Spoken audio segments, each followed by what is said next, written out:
México, un país megadiverso, con una amplia extensión territorial y una historia rica en todo tipo de sucesos y acontecimientos, desde ser una colonia europea, el fallido intento de un imperio, la lucha por el control y la centralización del poder, hasta la adopción de un sistema político neoliberal. ¿Listo para conocer la historia de tu país? Bienvenido seas a Vamos por 120 a esta clase número 1 de Historia de México, en la cual vamos a iniciar a recorrer esta apasionante historia acerca de nuestro país. Y vamos a iniciar desde el comienzo, desde las zonas geográficas de nuestro país. Y bueno, antes, una pequeña introducción. ¿Qué tiene que ver una zona geográfica con una civilización o con una sociedad?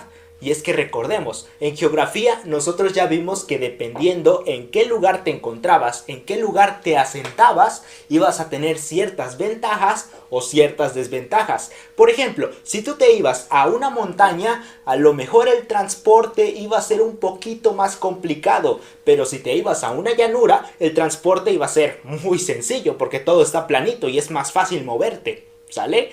Y bueno, si ahora con nuestros adelantos tecnológicos de estar en un cierto lugar o estar en otra cierta zona geográfica nos da ventajas y desventajas, imagínate cómo era en la antigüedad. Hace mucho tiempo, cuando las personas todavía eran nómadas, que andaban de un lado para otro, o había pequeñísimos asentamientos de población, aldeas, pueblitos chiquititos. En esos tiempos, asentarte en una zona en la que tuvieras agua y comida cerca era de vital importancia. Entonces, con esa introducción nosotros podemos decir ahora sí las zonas geográficas de nuestro país. Y bueno, nuestro país está dividido principalmente en estas tres zonas geográficas. Estas de por aquí, que más o menos ahí se alcanzan a ver. La primera de por acá arribita se llama Aridoamérica. Aridoamérica. Y al poco que lo pienses, el nombre casi te está hablando y te está diciendo árido. O sea, algo seco, algo árido. Y sí, justamente esta zona de nuestro país corresponde a un lugar seco, desértico, en el cual había mucha escasez y las culturas se andaban peleando puro entre ellas. Ahora, si nos pasamos a este lado del mapa, vamos a checar Oasis América, en este lado moradito. Y su nombre lo dice, oasis, que era un pequeño oasis en medio del vasto desierto que era Aridoamérica. Y justamente era un oasis porque aquí había ciertos ríos y tenía una cierta salidita al mar. Y sí, se podían dar otras actividades mejores que no se podían dar en Aridoamérica. A pesar de ello, no se desarrollaron culturas tan grandes en nuestro país en esta zona de por aquí. Y para finalizar, tenemos esta de por aquí, como que de color verdecito, que se llama Mesoamérica. Y a lo mejor Mesoamérica como que no nos sugiere algo en particular el nombre, pero es de color verdecito. Mira, Mesoamérica era una zona vegetativa en la cual había un clima precioso y la agricultura estaba muy bien a la orden del día. Eso hizo que las culturas que se empezaran a asentar aquí en Mesoamérica rápidamente se pudieran desarrollar. Y aquí es donde van a surgir las culturas más importantes y representativas de nuestro país en Mesoamérica. Y para que nosotros entendamos con mayor detalle en qué consiste cada una de estas áreas geográficas, vamos a checar unos pequeños videitos. Así que, vamos. Aridoamérica. Esta zona, que se encontraba principalmente en el norte de nuestro país y el sur de los Estados Unidos, contaba con un clima bastante seco, con escasa diversidad de plantas y animales, además de un alto desarrollo militar de las tribus ubicadas por esta zona, a tal grado de ser muy agresivas con sus tribus vecinas. Las mismas condiciones de aridez y escasez obligaban a las tribus a ser nómadas, ya que un asentamiento en medio del desierto reducía al mínimo las probabilidades de supervivencia en este clima tan hostil. Se dice que en Aridoamérica la comida era tan escasa que para poder repartir un cachito de carne lo que hacían era amarrar ese cachito de carne en un hilo y lo cortaban y se lo iban pasando a cada miembro de la tribu. Lo tenía un momento dentro de su estómago y de ahí lo sacaban y se lo pasaban a otro miembro. Y así hasta que se descomponía por completo la carne. Oasis América. Esta fue una extensión territorial localizada en el noroeste mexicano y suroeste de los Estados Unidos, y como habrás inferido por el nombre, esta región representaba un oasis en medio del vasto desierto que era Aridoamérica, ya que contaba con lluvias frecuentes, cercanía al mar y algunos ríos. Todo esto le permitió que sus habitantes se dedicaran a la caza, pesca, agricultura y recolección. Mesoamérica.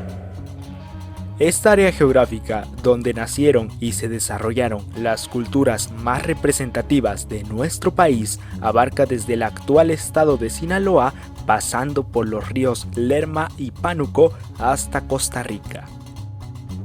Las principales características de las culturas de esta zona son las siguientes. La economía estaba sustentada en la agricultura y el maíz fue la base de su alimentación. El empleo de las armas líticas, la construcción de pirámides, el juego de pelota y un gobierno de tipo monárquico y teocrático. Y vamos a recordar más o menos qué cosa era eso de monárquico teocrático. Bueno, monárquico quiere decir que todo el poder se concentra en una sola persona, que es la que toma las decisiones más importantes. Por ejemplo, un rey en Europa. Y teocrático quiere decir que tiene algo que ver con algo religioso. O sea, que veían a su líder de manera religiosa, como que estaba conectado con los dioses, que era una especie como que de puente. Entonces, un gobierno de tipo monárquico teocrático quiere decir que el poder recaía en una sola persona que era vista como que de una manera religiosa. Algo similar a los reyes europeos, pero aquí, en nuestro país, a nuestra manera.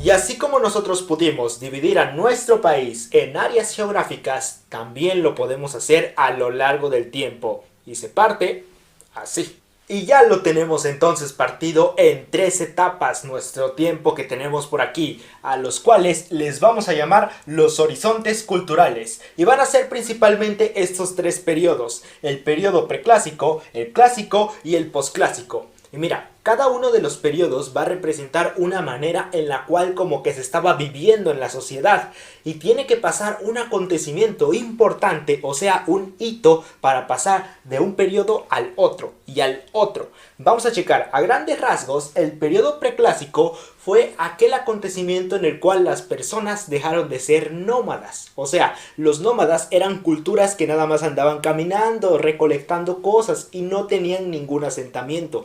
En el periodo preclásico fue cuando se empezaron a crear las primeras como que aldeas y pueblitos ya considerablemente grandecitos y se empezaron con la agricultura y a desarrollarse entre ellos. De ahí fue avanzando la sociedad, se adoptaron ciertas costumbres y tradiciones que hubo en el preclásico, acá en el clásico, en el cual se dio el mayor esplendor de nuestras culturas en nuestro país. Y surgieron, por ejemplo, los mayas, la cultura teotihuacana y zapoteca y diversas cosas. Pero al final de cuentas, todo lo que inicia tiene un fin. Y estas culturas poco a poco fueron decayendo y a su vez fueron surgiendo otras culturas que eran nuevas. Estas de por aquí, en el periodo posclásico. Y esto va a terminar justamente en el año de 1521, que como ya sospecharás, fue la conquista de nuestro país. Así que vamos a echarle un ojo a cada uno de estos periodos. Vamos. Periodo preclásico, del 2500 a.C. al 200 después de Cristo. Este periodo se caracterizó por servir como fundamento para el desarrollo de las siguientes culturas prehispánicas. Fue en este lapso de tiempo cuando inicia el sedentarismo y la transición de la caza hacia las actividades agrícolas, lo que condujo a un aumento de la población y por ende a una organización cada vez más compleja, que en poco tiempo designó a un grupo de personas en el poder. Las culturas importantes durante este periodo son cultura olmeca, también conocida como la cultura madre. Y no es para menos, ya que es una de las primeras culturas de las cuales tenemos registro y de la cual se heredaron una gran cantidad de costumbres y tradiciones. Se ubicó principalmente en los actuales estados de Tabasco y Veracruz. Su nombre significa los habitantes del país de Hule y sus 3 centros ceremoniales son La Venta, San Lorenzo y Tres Zapotes. Y yo, si fuera tú, me los aprendería bien de memoria. Y además que le rendían culto al jaguar. Y es que mira, los olmecas no veían al jaguar como un animalito común y corriente que nada más andaba por ahí. No, ellos lo veían como una especie de dios, de deidad. ¿Te sabes la leyenda del jaguar? Mira, va más o menos así. Y es que resulta que los olmecas, cuando andaban ahí en los bosques, veía que había muchos jaguares por ahí sueltos. Y de repente, cuando se daba la noche, todos los jaguares se iban a lo profundo de la selva. Y entonces los olmecas decían, órale, en la noche todos se van. Y en el día todos regresaban. Pero notaron por ahí que tenían sus marquitas, sus puntitos negros que por ahí tienen. Entonces los olmecas dedujeron lo siguiente, oye, los jaguares siempre en las noches se van a la oscuridad, a lo profundo, a combatir el dios de la oscuridad, de la maldad. Y siempre le ganan y regresan en el día. Por eso tienen sus marquitas por ahí. Entonces ellos nos protegen, ellos nos cuidan. Y cuando ellos regresan, la luz está otra vez con nosotros. Entonces hay que cuidar a los jaguares. Ellos van a ser nuestra deidad. Periodo clásico, del 200 al 800 después de Cristo. Sin duda alguna, este fue el periodo de mayor esplendor de las culturas prehispánicas de nuestro país, debido al gran desarrollo en el arte, la escritura, la cerámica y el calendario. Destacan las siguientes culturas. Cultura zapoteca. Ubicada principalmente en el Valle de Oaxaca, con su centro ceremonial Monte Albán, se caracterizaron por ser grandes artesanos y la elaboración de urnas funerarias para enterrar a sus muertos. Cultura maya. Ubicada principalmente en Chiapas, Tabasco y la península de Yucatán en nuestro país, así como en gran parte de Guatemala, Honduras, Belice y El Salvador, tuvo entre sus principales centros ceremoniales Chichén Itzá, Tikal, Palenque y Bonampak. Sobresale también el culto a Kukulcán, que era una especie de representación maya del dios Quetzalcóatl, y por sus avanzados conocimientos en la astronomía, matemáticas y medicina. Sin duda alguna, era una de las culturas más avanzadas para la época. Cultura teotihuacana. Ubicada principalmente en el Valle de México, destaca por su compleja planeación urbanística, así como por sus principales centros ceremoniales, que son las pirámides del Sol y de la Luna. Hasta el día de hoy se desconoce la causa exacta por la cual esta civilización desapareció. Una de las teorías más populares es que le prendieron fuego a toda la ciudad. Y en este periodo tenemos la cultura maya, la cual tiene por ahí un dato bastante interesante. Y es que mira, los mayas decían que ellos se podían comunicar con los muertos, y más o menos lo hacían de la siguiente manera. Lo que hacían era recolectar a todos los cadáveres y los ponían en una especie como de pila, como de montañita de personas muertas. Y obviamente cuando el cuerpo se empieza a descomponer, se empiezan a generar ciertos fluidos, ciertas cosas, y resulta que los mayas agarraban todos esos fluidos con su tacita, los echaban todos estos fluidos aquí y se los empezaban a tomar. Y con esos dice que podían hablar con los muertos. Quién sabe si es cierto, pero bueno, esa era la creencia. Periodo posclásico, del 800 al 1521 después de Cristo. Este periodo se caracterizó por la caída de grandes culturas y civilizaciones, así como el nacimiento de otras que ocuparían su lugar. Las culturas que destacan son las siguientes. Cultura tolteca. Ubicados en el actual estado de Hidalgo con su centro ceremonial Tula, sobresalen los grandes atlantes de más de 4.5 metros de altura que construían para representar a sus guerreros. Su nombre tolteca significa maestro constructor, tal vez de ahí el nombre de una famosa marca de cemento. Cultura mexica. Una de las culturas más representativas de nuestro país. Cuenta la leyenda que esta cultura entró en el Valle de México aproximadamente en el año de 1325, donde después de una larga travesía encontraron la emblemática señal de su dios Huitzilopochtli, el águila posada en un nopal devorando una serpiente, que les mostraría el lugar exacto donde iniciarían a construir su ciudad. Dicha ciudad después se le conoció como Tenochtitlan. Conforme fue pasando el tiempo, la cultura iba creciendo y caracterizándose como una de las más dominantes del valle. Para consolidar su imperialismo, decidió formar una alianza con Tlacopan y Texcoco, y así formar la tan temida Triple Alianza, Tenochtitlan, Tlacopan y Texcoco, que rápidamente inició un proceso de dominación sobre los demás pueblos. Y esto en consecuencia generó un descontento generalizado en toda la zona. Este descontento fue ocupado muy bien por los españoles para su futura conquista.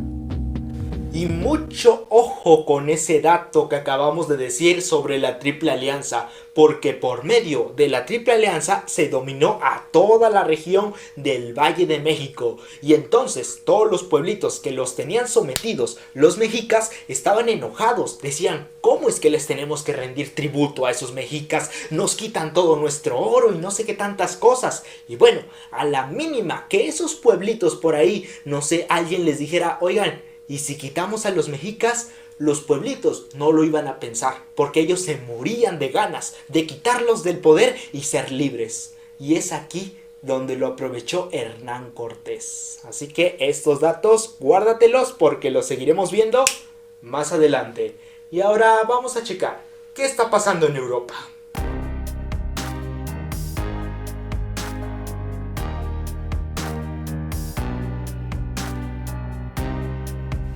Y muy bien, entonces, ya llegamos al viejo mundo, estamos en Europa y vamos a checar un poquito de contexto para el asunto.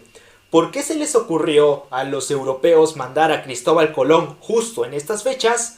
Y la respuesta es que no se les ocurrió, no fue por gusto de exploración, no, fue más por necesidad. Y es que vamos a dar un pequeño recuento, recordando por ahí la línea positivista de historia universal, la cual nos marca los diversos acontecimientos de la humanidad. Vamos a checar que la transición de la Edad Media a la Edad Moderna está marcada por la caída de Constantinopla, ¿sale? Por la caída de Constantinopla. Y a lo mejor vas a decir: ¿y qué tiene que ver Constantinopla con toda esta historia? Tiene todo que ver. Mira, más o menos chequemos este mapa que hice con bolitas para no hacernos bolas con los mapas. Mira, haz de cuenta que aquí está Europa, aquí está África y aquí está Asia. Y aquí estaba Constantinopla. Más o menos la historia va así. Los europeos les gustan mucho las telas, las especias y muchas cosas baratas de aquí, de Asia, principalmente de China y de la India. Así que a los europeos les gusta comercializar con los que están aquí. Pero resulta que con la caída de Constantinopla llegó como que una cultura, los turcos, los cuales empezaron a invadir toda esa área de Constantinopla, esto de por aquí. Y resulta que Constantinopla era una especie como que de puerta, desde Europa hacia Asia, era la puertecita. Y entonces los turcos no eran como que muy amigos de los europeos, más bien eran enemigos. Así que los europeos no la tenían fácil si querían pasar por aquí y comercializar con Asia. Entonces hay un bloqueo ahí, no pueden pasar. Ni modo, los europeos se la tienen que ingeniar ahora. Si quieren llegar a comercializar con los que están aquí, se las tienen que ingeniar. Y vamos a checar que en Europa hay dos países como que principales para ello: España y Portugal. Vamos a checar que Portugal tuvo la maravillosa idea de decir lo siguiente: a ver, nosotros ya conocemos el continente africano. Si se nos ocurre rodear todo esto de por aquí, ¿Llegamos a Asia? Sí llegamos. ¿Nos vamos a tardar bastante y vamos a despilfarrar dinero? Sí, pero llegamos, que es el objetivo. Y bueno, los portugueses más o menos esa ruta seguían. Rodeaban África y llegaban a China y la India. Y vamos a checar que los españoles estaban pensando, no sabían muy bien qué hacer. Y es ahí donde entra en escena Cristóbal Colón. Y es que Cristóbal Colón era un navegante, pero él tenía muchas ganas de ser un aventurero. Él leía al famoso Marco Polo y decía, yo quiero ser un navegante igual de chido que Marco Polo. Y entonces aquí es donde les propone a los reyes de España, que en estos momentos era Fernando de Aragón e Isabel de Castilla, les dice, oigan, ¿qué pasa si yo encuentro una nueva ruta? No sé, le busco por ahí y encuentro una nueva ruta. Solamente ustedes me patrocinan con el dinero, pero yo me encargo de buscar por ahí una ruta nueva para que comercialicemos con la India y con China. ¿Sale? Y entonces los reyes dijeron, tentador, pero no. En esos momentos los españoles estaban lidiando con otras cosas y le dijeron no. Entonces Cristóbal Colón pues se fue. También les dijo el mismo ofrecimiento a los reyes de Portugal y ellos les fue peor, ahí lo tacharon de loco, le dijeron, no, ahora, ¿cómo vas a encontrar otra ruta? Es la única que hay. Y se acabó. Cristóbal Colón se quedó un poquito desmoralizado, un poquito triste, se fue a su casita, pero después de un tiempecito los reyes de España como que recapacitaron un poquito y dijeron, a ver Cristóbal Colón, vuelve a venir. Mira, te vamos a dar una oportunidad en la cual te aventures hacia la ruta que tú tengas pensada para que llegues a la India y China. Porque nosotros no podemos gastar tanto como los portugueses y no podemos pasar. Así que, ingéniatelas. Entonces, Cristóbal Colón tuvo esta maravillosa idea y dice, oye pues, si estamos aquí en Europa, pues conocemos que este es nuestro mundo, este es nuestro mapa, pues simplemente nos vamos para allá. Y nos vamos, y va a llegar un momento en el que vamos a salir y vamos a llegar a la India o a China. Y listo, ya se acabó el asunto. Simplemente es cuestión de ir, dar la vuelta y regresar. Porque en esos momentos pensar que la Tierra era plana, no todos, no todo mundo pensaba eso. Al menos Cristóbal Colón como que tenía sus dudas y dice, no creo que me vaya para allá y me hunda en el vacío infinito. No creo. La verdad yo siento que voy a salir por el otro lado. Entonces, junto más o menos con esa idea, Cristóbal Colón se empezó a aventurar. Y ya te habrás dado cuenta que aquí fue el momento en el cual hacia allá no era necesariamente un lugar de pura agua, ni el vacío, sino el continente americano. Y ahora, pues imagínate, ir en un barco, tener esa sensación de ir hacia lo desconocido, hacia tierras extrañas.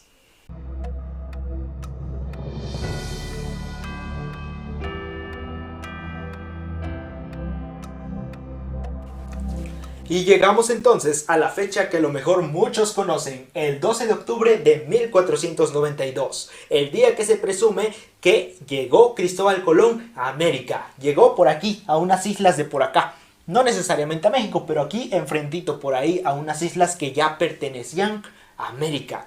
Y bueno, vamos a checar que este acontecimiento, descubrir esta gran masa continental, fue un shock para toda la población europea que tenía ciertas creencias, ciertas costumbres. Por ejemplo, los científicos al ver los animales o ver la masa continental de por acá, como que muchas de sus creencias que tenían pues van para abajo. En el ámbito religioso, muchas personas que leían las Sagradas Escrituras se preguntaron dónde quedaba este continente, porque la Biblia en ningún momento la mencionaba, así que no sabían bien por dónde darle y se tuvieron que dar varios debates filosóficos, científicos y de demás cosas.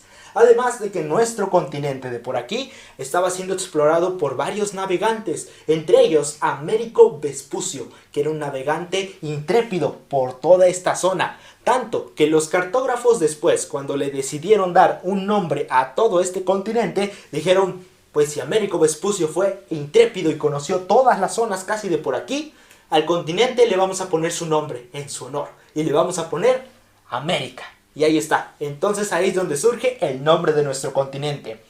Ahora, vamos a checar que las dos principales potencias europeas que se estaban repartiendo todo este continente eran España y Portugal.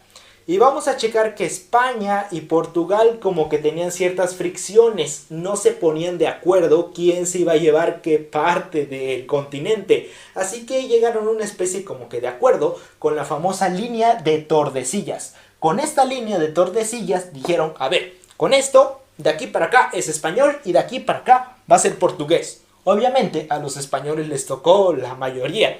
Y a los portugueses les tocó más que nada la parte de Brasil, un cachito de Brasil. Ya después no respetó la línea de Tordesillas y se expandió un poquito más a lo que es el actual Brasil. Por eso, en Brasil hablan portugués. Y acá en todas estas zonas, más que nada de México para abajo, hablan español. Justamente por este tratado de por acá. Ahora, vamos a checar cómo llegaron ahora a nuestro país. Y es que los españoles ya tenían una isla bastante explorada, nos referimos a Cuba, que tenía como gobernador al señor Diego de Velázquez. En esta isla había varios exploradores con ansias de encontrar riquezas, objetos exóticos y lugares paradisíacos, y no dudaron un segundo en aventurarse y explorar ese vasto territorio que después llamarían México. Y entonces vamos a tener que el gobernador de Cuba, Diego de Velázquez, como Cuba es un país que está cerquita de México, pero en esos momentos no sabían que México era México, pensaban que a lo mejor era una otra isla por ahí chiquita o un poquito más grande, pero no se imaginaron una vasta extensión territorial. Más o menos Diego de Velázquez en estos momentos dijo, a ver, estamos en Cuba, ya la tenemos más o menos colonizada, vamos a checar. ¿Cómo le hacemos para llegar a México? ¿Cómo lo podemos descubrir?